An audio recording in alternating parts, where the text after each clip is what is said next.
नमस्कार श्रोताओं, शाम के ठीक 7:20 हुए हैं और ये समय है आपके अपने कार्यक्रम स्पोर्ट्स स्कैन का। आज के स्पोर्ट्स स्कैन के इस एडिशन के साथ मैं हूं आपका होस्ट और दोस्त सिद्धार्थ सिंह। तमाम खेल खबरों पर विस्तार से चर्चा करने के लिए हमारे साथ स्टूडियो में आ चुके हैं वरिष्ठ खेल पत्रकार रणवीर सिंह। रणवीर, स्पोर्ट्स स्कैन कार्यक्रम में आपका स्वागत है। सिद्धार्थ, आपको और स्पोर्ट्स स्कैन सुनने वाले सभी लिसनर्स को मेरा भी नमस्कार। सबसे पहले नजर अब तक की स्पोर्ट्स हेडलाइंस पर। एशियन क्रिकेट टेस्ट के पहले दिन ऑस्ट्रेलिया ने इंग्लैंड की पहली पारी 147 रन पर समेटी। आईसीसी द्वारा जारी टेस्ट रैंकिंग में भारत के senior off spinner Ravichandran Ashwin को एक पायदान का फायदा हुआ है और वो दूसरे स्थान पर पहुंचे। 2022 एटीपी कप टेनिस टूर्नामेंट के लिए ग्रुप की घोषणा हो गई है। इस टूर्नामेंट में दुनिया के शीर्ष पुरुष सिंगल्स खिलाड़ियों में से 18 खिलाड़ी खेलते दिखाई देंगे। और Indian super league ISL football में अब से कुछ देर बाद हैदराबाद का मुकाबला बेंगलुरु एफसी से होगा। और सबसे पहले बात कर लेते हैं क्रिकेट की। ब्रिस्बेन क्रिकेट ग्राउंड गाबा में खेले जा रहे एशियस टेस्ट के पहले दिन ऑस्ट्रेलिया ने इंग्लैंड की पहली पारी को 147 रन पर समेट दिया है। क्या कुछ रहा आज के दिन का खेल, बता रही हैं स्पोर्ट्स डेस्क से नईम अख्तर। ब्रिस्बेन में खेले जा रहे एशियस टेस्ट के पहले दिन इंग्लैंड ने अपनी पहली पारी में 147 रन बनाए। ऑस्ट्रेलिया के कप्तान पैट कमिंस ने शानदार प्रदर्शन करते हुए 5 विकेट लिए। वहीं मिचेल स्टार्क और जॉश हेजलवुड ने 2-2 विकेट लिए, जबकि कैमरन ग्रीन ने 1 विकेट लिया। ऑस्ट्रेलिया की मजबूत गेंदबाजी के कारण इंग्लैंड की टीम जल्द ही सिमट गई, लेकिन इंग्लैंड के आउट होने के तुरंत बाद बारिश ने खेल को पूरी तरह से बाधित कर दिया, जिसके बाद अंपायरों ने पिच का निरीक्षण किया और खराब रोशनी और गीली आउटफील्ड के कारण दिन का खेल रद्द कर दिया। गेंदबाजी करने आई ऑस्ट्रेलिया की टीम की शुरुआत शानदार रही, क्योंकि मिचेल स्टार्क ने एशियस की पहली ही गेंद पर रोरी बर्न्स को क्लीन बोल्ड कर दिया। इसके बाद जॉश हेजलवुड ने इंग्लैंड को और नुकसान पहुंचाया, क्योंकि उन्होंने डेविड मालन और जो रूट को जल्द ही पवेलियन भेज दिया। इस समय तक इंग्लैंड का स्कोर 3 विकेट पर 11 हो गया था। इस बीच काफी महीने बाद मैदान पर उतरे बेन स्टोक्स भी जल्द ही चलते बने और इंग्लैंड का स्कोर 29 रन पर 4 विकेट हो गया। लंच के बाद कमिंस ने पहले ही ओवर में हसीब हमीद को दूसरी स्लिप पर स्टीव स्मिथ को आउट कर दिया। जोस बटलर ने ओली पोप के साथ कुछ बेहतरीन बाउंड्री मारी। दोनों ने छठे विकेट के लिए 52 रन की साझेदारी की, लेकिन ये ज्यादा समय तक नहीं टिक पाए, क्योंकि बटलर मिचेल स्टार्क के ओवर में एलेक्स कैरी को कैच थमा बैठे। 3 ओवर बाद पोप कैमरून ग्रीन के ओवर में आउट हो गए और ग्रीन का ये पहला टेस्ट विकेट था। Naeem Akhtar, sports scan. जी हां, अगर आप देखें तो एशियज में इंग्लैंड की जो पूरी पारी थी वो 147 रन पर सिमट गई और खेल भी अगर हम देखें तो 50 ओवर और 1 गेंद का टोटल खेल हुआ, जिसके अंदर ये सफलता जो है ऑस्ट्रेलिया को मिली। कैसे देखते हैं इसको? पहला दिन, हालांकि बाद में बारिश के कारण खेल नहीं हो सका, तो किस तरीके का रहा ये आज का खेल? सिद्धार्थ, मुझे लगता है कि इंग्लैंड के कप्तान जो रूट जो है जी, वो पिच के मिजाज को समझने में थोड़ा सा नाकाम रहे। हालांकि जो एक्सपर्ट थे, कमेंटेटर थे, वो ये कह रहे थे कि इन्होंने टॉस जीत करके और पहले बैटिंग करने का बड़ा साहसिक फैसला लिया है, देखते हैं होता क्या है। लेकिन जो फैसला था बिल्कुल उलट साबित हुआ और मैच की शुरुआत में ही, जैसा कि आपकी रिपोर्ट भी कह रही है, एशेज की पहली बॉल पर मिचेल स्टार्क ने जिस तरह से रोरी बर्न्स को साफ यॉर्क बोल्ड आउट किया, वो देखने लायक समा था, क्योंकि रोरी बर्न्स जो है वो अपना लेग स्टंप छोड़ के ऑफ साइड में कवर्स की तरफ को बढ़ गए थे। उनको बॉल की लाइन और लेंथ का अंदाज नहीं था, लेकिन जब बॉल उनके बिल्कुल पास से विकेट उड़ा ले गई तब वो बैकफुट पे आए, लेकिन तब तक काम हो चुका था। उसके बाद दूसरे एंड से हेजलवुड ने जिस तरह से प्रेशर बनाया, पहले तो डेविड मालान को, उसके बाद जो रूट को अभी उन्होंने विकेट निकाल दिया, तो 11 रन पे 3 विकेट निकल गए थे। उसके बाद 29 रन पे चौथा विकेट निकल गया। तो जब टॉप ऑर्डर इतने सस्ते में जा चुका था, तो उसके बाद उम्मीद की किरणें साफ ये बता रही थी कि मैच जो है कम से कम पहली पारी ऑस्ट्रेलिया की गिरफ्त में आ रही है। और जिस तरह से ऑस्ट्रेलिया के बॉलर्स बॉलिंग कर रहे थे, फास्ट बॉलर्स, वो देखने लायक था। पैट कमिंस बाद में आए, हेजलवुड और मिचेल स्टार्क के बाद पैट कमिंस बाद में आए, और पहला ही टेस्ट मैच में वो कप्तानी कर रहे थे। लेकिन जिस तरह से उन्होंने आज गेंदबाजी की है, वो दिखाता है कि जीवट का धनी खिलाड़ी किस तरह से अपनी टीम को लीड करता है फ्रॉम द फ्रंट, और आज उन्होंने इंग्लैंड की पारी के 5 विकेट निकाले। तो इस तरह से इंग्लैंड की पारी 147 रन पे आउट हुई, और जैसा कि आपने कहा 50 ओवर और 1 गेंद में ये पारी सिमट गई।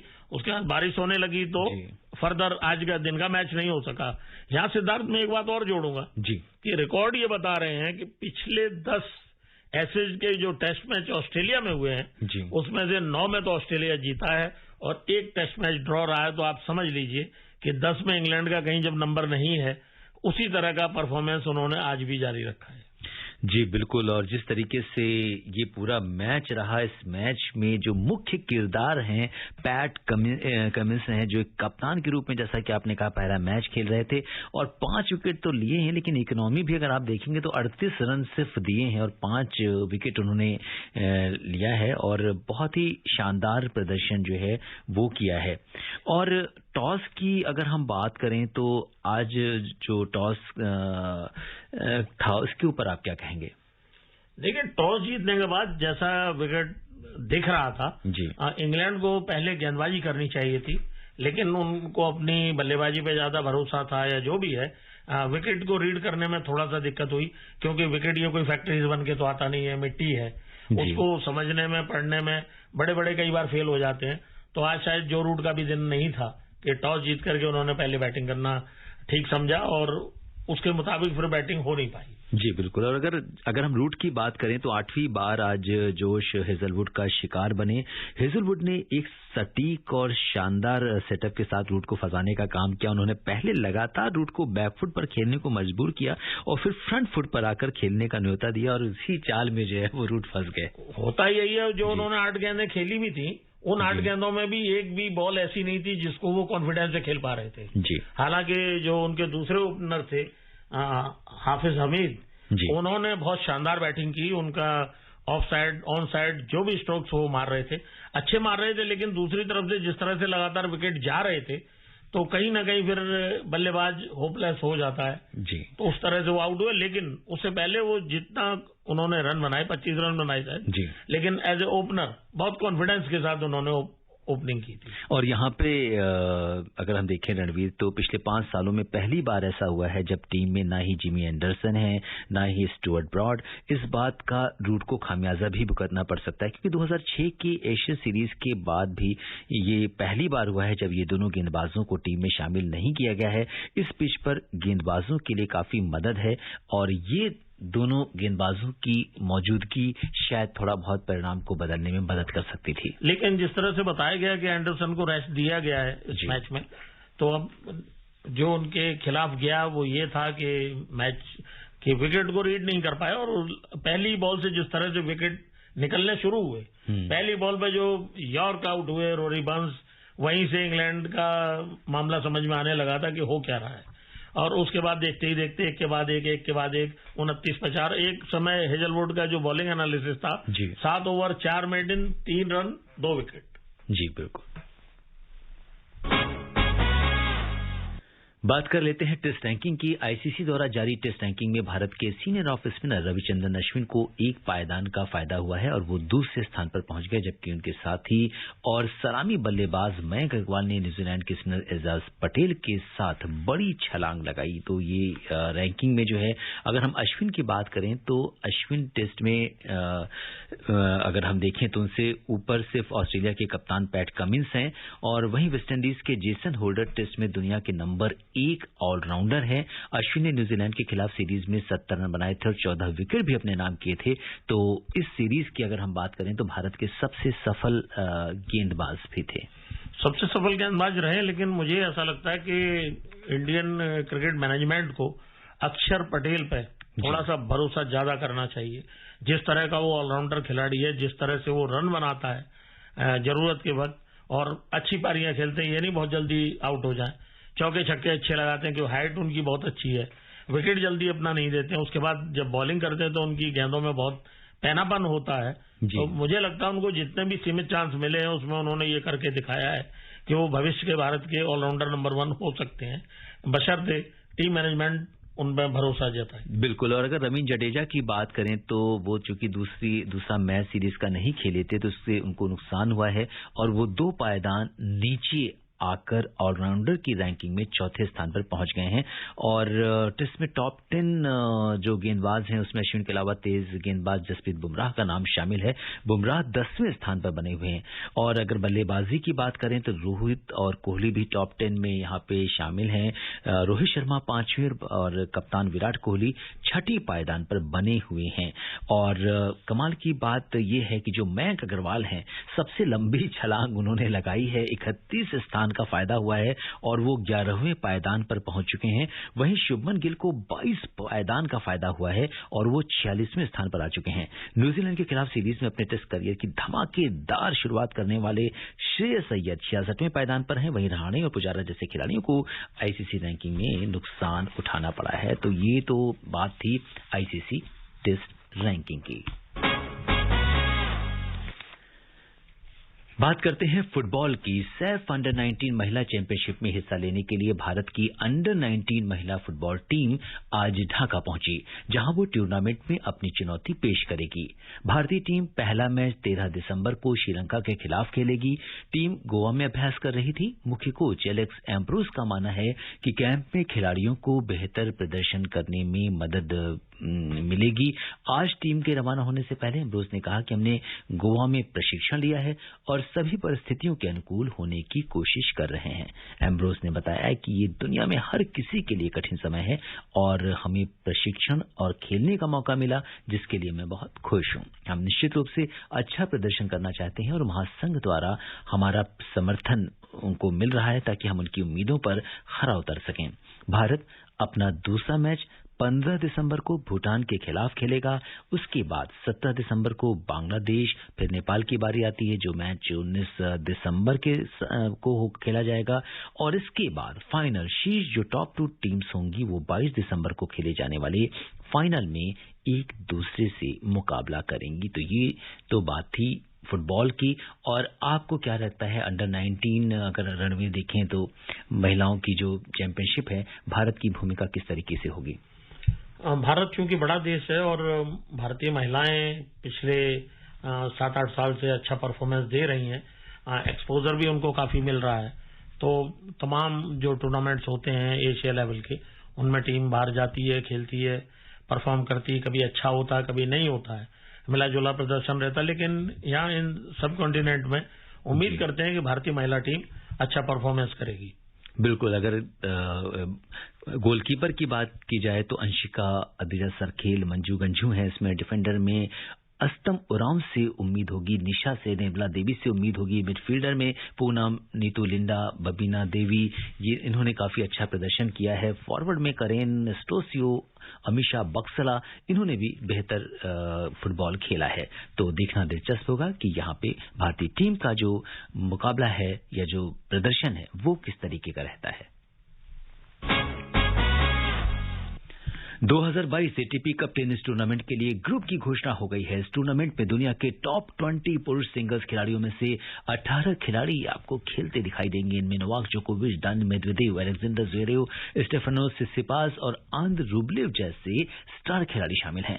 राफेल नडाल और रोजर फेडरर टॉप 20 खिलाड़ियों में से इस टूर्नामेंट को मिस करने वाले 2 खिलाड़ी हैं। ये इस टूर्नामेंट का तीसरा संस्करण है। इस बार ये टूर्नामेंट 1 से 9 जनवरी के बीच सिडनी में खेला जाएगा। नडाल एटीपी कप की जगह अबू धाबी में एग्जीबिशन मैच खेलते दिखाई देंगे। इसके अलावा वो ऑस्ट्रेलियन ओपन की तैयारियों में जुटे हैं। वहीं फेडरर फिलहाल घुटने की सर्जरी के बाद रिकवर कर रहे हैं, इसलिए इन दोनों ने टूर्नामेंट में अपना नाम वापस ले लिया है। जोकोविच को सर्बियाई टीम में रखा गया है, ऐसे में वो खेलते हुए जरूर दिखाई देंगे। विश्व नंबर 1 जोकोविच ने हाल ही में अपना वैक्सीनेशन स्टेटस, जिसके बारे में थोड़ी कंट्रोवर्सी भी चल रही, बताने से इंकार कर दिया था। हालांकि इसके बाद इसका ऐलान वो जल्द ही करेंगे। जनवरी फरवरी में ही साल का पहला ग्रैंड स्लैम ऑस्ट्रेलियन ओपन भी खेला जाएगा। इसके लिए टूर्नामेंट के आयोजनकर्ताओं ने डबल वैक्सीनेशन जरूरी कर दिया है। जोकोविच ने इसके अलावा अगर हम फेडरर की बात करें तो फेडरर लगातार दूसरे साल इस टूर्नामेंट से दूर रहेंगे। उन्होंने पिछली बार 2020 ऑस्ट्रेलियन ओपन में हिस्सा लिया था। 2022 एटीपी कप की बात करें तो इसमें 16 देश हिस्सा लेंगे। इन्हें 4-4 के ग्रुप में बांटा गया है। ग्रुप ए को सर्बिया की टीम लीड करेगी। सर्बिया से ही जोकोविच खेलेंगे। तो अगर रूस की ओर से बात करें तो दानिल मेदवेदेव और आंद्रे रूबलेव खेलते दिखाई देंगे। रूस ने हाल ही में डेविस कप टूर्नामेंट भी जीता है। ग्रुप सी में जर्मनी, ग्रेट ब्रिटेन, कनाडा और अमेरिका को रखा गया है। जर्मनी से ओलंपिक चैंपियन अलेक्जेंडर ज़वेरेव खेलते दिखेंगे। तो अगर हम देखें तो एक बड़ा पूरा जो साल का जो क्या-क्या टूर्नामेंट्स और एटीपी जो टेनिस टूर्नामेंट है जिसके ग्रुप्स हैं, कितना इम्पोर्टेंट है ये? हाँ, खिलाड़ियों के लिए बहुत इम्पोर्टेंट है क्योंकि ये टॉप लेवल टूर्नामेंट होता है टेनिस का। और उस लिहाज से जैसा आपकी रिपोर्ट भी बता रही है कि चाहे उसमें रॉजर फेडरर हो या राफेल नाडाल हो, वो इस टूर्नामेंट में नहीं खेल पाएंगे अलग अलग वजहों से। तो यहाँ लगता है जोकोविच का पड़ला भारी है। जी बिल्कुल। और अगर इसमें हम देखें तो 2022 एटीपी कप सिडनी के केन रोजबॉल अरेना और कुडोन्स बैंक एरिना में खेला जाएगा। 9 दिनों तक चलने वाले इस टूर्नामेंट में हर एक ग्रुप से एक टीम सेमीफाइनल में पहुंचेगी। 2 देशों के बीच टाई होने पर उनके बीच 2 सिंगल्स मैच और एक डबल्स मैच खेला जाएगा। एक देश से ज्यादा 5 खिलाड़ी इसमें खेल पाएंगे। तो ये तो बात थी टेनिस की। बात करते हैं बैडमिंटन की। इंडोनेशिया की बैडमिंटन टीम ने कोविड-19 के नए स्वरूप ओमिक्रॉन के बढ़ते मामलों को देखते हुए BWF विश्व चैंपियनशिप से हटने का फैसला किया है। विश्व चैंपियनशिप का आयोजन स्पेन के हुएलवा में 12 से 19 दिसंबर तक होना है। इंडोनेशिया ने इस संबंध में ट्विटर हैंडल पर बयान जारी कर ये बात बताई। महासंघ ने कहा कि इस फैसले के बाद इंडोनेशिया की टीम अब 2022 में होने वाली प्रतियोगिताओं की तैयारी शुरू करेगी। तो बहुत सारी ऐसी प्रतियोगिताएं हैं जो नए वेरिएंट के बाद वो कैंसिल हो रही हैं या पोस्टपोन हो रही हैं। जरूरी है क्योंकि मानवता को बचाने के लिए ये सब तो करना ही पड़ेगा। जी बिल्कुल। और अब बात करते हैं फुटबॉल की। Indian super league ISL football में इस समय हैदराबाद का सामना बेंगलुरु से हो रहा है। और अगर हम देखें तो हैदराबाद और बेंगलुरु का जो मुकाबला है, हैदराबाद की टीम 7वें पायदान पर काबिज है। 3 में से 1 मैच इसने जीता है, 1 हारा है, 1 मैच ड्रॉ हुआ है। वहीं अगर दूसरी तरफ हम बेंगलुरु की बात करें तो बेंगलुरु 8वें स्थान पर काबिज है। 4 में से 1 ही मैच जीत पाई है। क्या कहेंगे रवीर? बेंगलुरु थोड़ा पीछे चल रही क्योंकि 4 में से 1 मैच जीता है, 1 ड्रॉ रहा है और 2 मैच वो हारे हुए हैं। तो हैदराबाद से जस्ट पीछे लगे हुए हैं और देखते हैं वो अपनी पोजीशन को आज सुधार पाते हैं या हैदराबाद आगे निकल जाती है।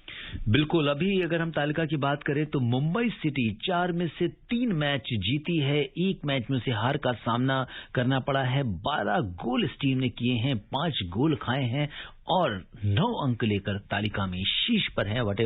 हम ये कहेंगे एक फैंटास्टिक रिपोर्ट कार्ड है मुंबई सिटी का। जिस तरीके से मुंबई सिटी खेल रही है उसकी तारीफ करनी होगी। और इस बीच कल की अगर हम मैच की बात करें तो टूर्नामेंट में गोवा ने ईस्ट बंगाल को 4-3 से हराया। गोवा की टीम हालांकि अभी इस बार 10वें स्थान पर काबिज है। पिछले सत्र में अगर हम देखें तो अच्छा प्रदर्शन किया था। 4 में से यहाँ पे इसने अभी तक 1 मैच जीता है। 3 अंक हैं गोवा के। क्या कहेंगे आप? कल तक ईस्ट बंगाल 11वें नंबर पर थी जी। तो ये तो अभी चलता रहेगा, मैच ऊपर नीचे होते रहे। लेकिन ईस्ट बंगाल जैसी जो किसी वक्त में बहुत नामी खिलाड़ी टीम होती थी देश की और कैलकाटा की सुपर जायंट्स होती थी मोहन बगान के साथ, अब वो इतना दयनीय प्रदर्शन कर रही है, देख के थोड़ा सा कष्ट तो होता है। जहां तक मुंबई टीम की आपने बात की, मुंबई टीम अभी टेबल में टॉप पे है और उनके लिए स्ट्राइकर इगोर एंग्युलो जो कि स्पेनिश खिलाड़ी है, उन्होंने अभी तक 4 गोल किए हैं और सबसे टॉप पे। बिल्कुल। मुंबई सिटी टॉप पर बनी हुई है। दूसरे स्थान पर जमशेदपुर काबिज है जिसने से 4 में से 2 मैच जीते हैं, 2 मैच ड्रॉ रहे हैं। 8 अंक हैं जमशेदपुर के। और अगर हम देखते हैं तो इन्होंने 7 गोल अब तक इस टीम ने किए हैं जबकि 4 गोल खाए हैं। इसके अलावा चेन्नई FC तीसरे स्थान पर काबिज है। 3 में से 2 मैच जीते हैं, 1 मैच हारा है। इसके अलावा 3 गोल किए हैं इन्होंने अभी तक, 1 गोल खाया है और 7 अंक हैं। तीसरे स्थान पर काबिज है। और इसके अलावा चौथे स्थान पर ओडिशा है जिसने 3 मैच अब तक खेले हैं, 2 में जीत हासिल की है, 1 मैच जो है उनमें हार का सामना करना पड़ा है और उनके 6 अंक हैं टूर्नामेंट में। तो ये तो स्थिति थी फुटबॉल में आईएसएल की। और श्रोताओं, अब समय अनुमति नहीं दे रहा है कि हम कुछ और खेल खबरों पर चर्चा करें। रणवीर, आप हमारे स्टूडियो में आए, तमाम खेल खबरों पर विस्तार से चर्चा करने के लिए आपका बहुत बहुत धन्यवाद और आभार। शुक्रिया बंधु। श्रोताओं, कल शाम 7:20 पर दोबारा मुलाकात के वादे के साथ इजाजत दीजिए अपने होस्ट और दोस्त सिद्धार्थ सिंह को। तब तक के लिए नमस्कार, शुभ रात्रि।